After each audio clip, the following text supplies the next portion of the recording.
Hey everyone, welcome back to Delhi Passenger Responsible Travel Podcast. Thanks for so many praises, feedbacks, and suggestions. A lot of you have asked, how did I come up with the idea for this podcast? In Feb, I was planning to visit Vietnam. Bored of typical social media platforms and the crowd, I wanted a new creative medium for storytelling. So I decided to start this podcast, and the first few episodes were going to be recorded during my backpacking trip around Vietnam, Cambodia, and Laos. I had multiple collaborations planned with NGOs, eco travel companies, and homestays in all three countries. The idea was to record these episodes and tell these stories through a podcast. But in Feb, my flight tickets got cancelled. I was sad but not lost hope. I improvised my plan. I decided to start a trip around India since COVID was not a serious issue at that time. So I contacted some individuals and organizations in Bangalore, Mumbai, and Goa. I plan to travel, collaborate with them, and record episodes with them. I planned my trip in such a way that I will visit each city, I will connect with some individuals, some change makers, collaborate with them, and record episodes for this podcast. The interview that you are going to hear in this episode is the only one till now that I recorded in person. But then I didn't have any equipment, zero idea about podcasting, so that quality is a little down than usual. The interview was recorded in Gaya with a co-founder of Happy Hands project. They have been involved in flower cycling. It is a process of collecting flowers from temples and using them to make dye and natural colors. I wanted to do this episode because it was close to home and yet unknown to many. After I recorded this episode, the initial reports of COVID started coming out in India. So, as a responsible citizen, I cancelled my plan and went back to Patna. So, sit back and enjoy an episode that could have been the formula of this podcast, but things turned out differently. And since this episode is shorter than the previous ones, I would like to share two important issues with everyone. First, Baghjan in Assam is facing the worst fire in decades due to oil spill. It has already destroyed acres of biodiverse land, killed rare flora and fauna, along with aquatic life that is unique to this region. The fire has also caused a great damage to life and property. Please make sure that you are updated with this issue and continue conversations around it so that it reaches the right people and some action is taken. Second, Goa's biodiverse Molem Wildlife Sanctuary is being cleared for an upcoming rail and road project. It will destroy a protected wildlife habitat, making some unique wildlife species homeless and cutting thousands of trees in process. A petition is being shared online, and if you haven't signed it yet, then check it out in the description of this podcast. You can also find out latest developments from the social media channels based in Goa. My friend Stuti, who goes by the name of Nomadographer, has been updating everything about it. So you can follow her on Instagram and keep a close eye on every event. And now, here is the first recorded episode of this podcast.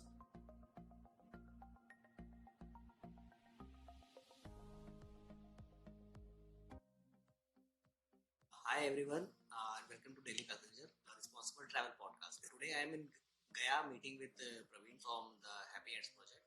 I chose to cover this initiative in Gaya in both Gaya actually, because it is close to my home, and while I have worked extensively in Himalayas, I didn't get a chance to work with anyone in the plains or in this region.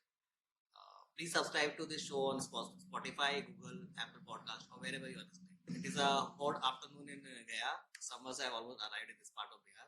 I am sitting with Praveen. So Praveen, I'd like to know what is Happy Hands project and how did the idea of recycling flowers from Mahabodhi temple came in your mind? Hi, Anshul. Thanks for coming here and just highlighting the project what we are doing. So basically, the Happy Hand project is organization who work for the flower waste, and what we do is that we recycle the flower and we took out the color pigment and dye on khadi.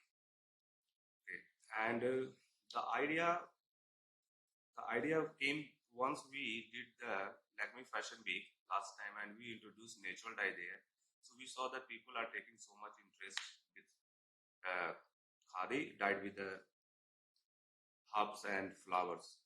So when I came back to Gaya, and I was sitting in Bodh Gaya temple, and I saw that more than means tons of flowers are just being used there for the decoration and all those.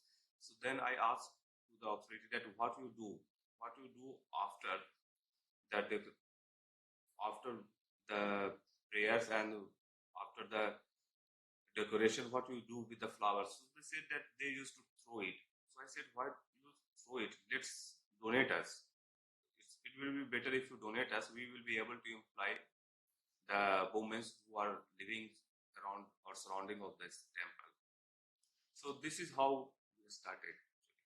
Last month, I visited Madurai and saw huge baskets of discarded flowers in a box outside Meenakshi temple. Before reading about your work, I didn't know much about flower wastage and the recycling benefits. So, why did you choose Bodh Gaya when there are many more temples around India where flowers are discarded from a similar in a similar quantity? Uh, good, right, good question. See, basically, my birthplace is in Gaya only, and it is good to start with a pilot project because you know what is the ups and downs you will be going to face. So, and I was planning to do something for the women who are living in the remote area of this town. So I talked with the district administration and asked them that if you can help me with this thing, it will be great. It's not like that we are just stopping here. We are just planning to move to Varanasi. Not only planning, we are in talk with the Varanasi and all the other four dhams. So we will be implementing this thing in other place also. But just to see our strength and the market value of this thing, that's why we have started from both here. Have you faced any restrictions or challenges in your operations till now? See, see, this is any when you come up with any of the new project, there is some restriction, there is some challenges you have to face it. That is a very common thing basically. See, this flower is being used for the prayers and the decoration of the temples, and somehow the mythological things are there is some emotional connection with those flowers, so you can't use it in different way, right? So if you're planning to use, you have to take the authority that what the masses, what the society will think if you are making something out of those flowers. So yeah, initially we faced some restriction, but we told them that see, this is not we are humiliating or we are just disrespecting the flowers or things. We are just taking out the pigments and we are making some those products which is really valuable and giving employment to the ladies. Okay. So how initially there are some challenges, and now no, now they people are now that much aware that they understand that okay, this is a good thing and we should go for this. How did you connect with Jivika Didis? See, we have started with 30 women initially, and when this project highlighted all over the world, then people have started approaching, and then we asked the government, we asked the state government that why don't you make it on a larger scale, and the women who are just doing so much of labor and with no outputs, it is better to train them because nobody likes the chemical, right? So most of the people, and there are lots of flower. Gaya is famous for the temples. Varanasi is famous for the temples.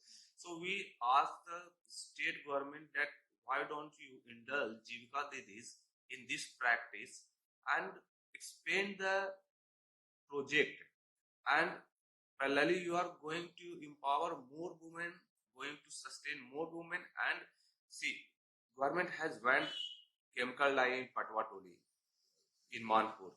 So there is a substitute. I understand that they can't compete, but there is an option for that. So this is how we are in talk with the Jivka Didis, and we are going to indulge the Jivka Didis for this practice. A number of travelers like to volunteer as they travel. So does the Happy Hand project have any such volunteering opportunities that will benefit you as a travelers who want to explore Bodh Gaya or anywhere else where Happy Hand project is operational right now? Yes, we do.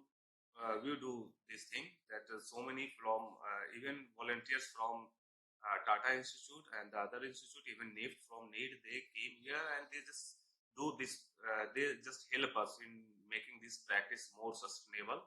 And we have a for the other travel also, or for the pilgrims also, or for whoever traveling in this area.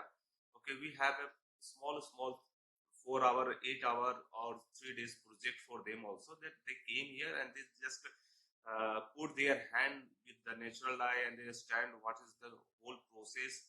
And yes, they after the meditation they don't have so much things to do in Gaya, so they came and they just engaged themselves in this, and we exchange the knowledge that this should be done, and it's benefit the women also and for us also and for the travelers also. Okay, lastly, how do you think travelers coming to Bodh Gaya can be more responsible in the way they are traveling right now? See, such practice when the travelers are coming here, everybody know that traveling is a when see more than 2 to 3 lakhs every year travelers come to Gaya for Kalchak Puja and other festival, and also for the Pind Dan. So I will request them to use single use to don't use the single use plastic. Okay, we have an option of using the handmade paper or that handmade bags, and they can. There are lots of organizations who are doing very good with the community development, education, even in health. So they can come and they can exchange their views, they can exchange their knowledge, and stand with each other to make this place or this world a better place to live in. Once the two country or the two people sit with themselves, they grow up very positive insight and very positive thinkings.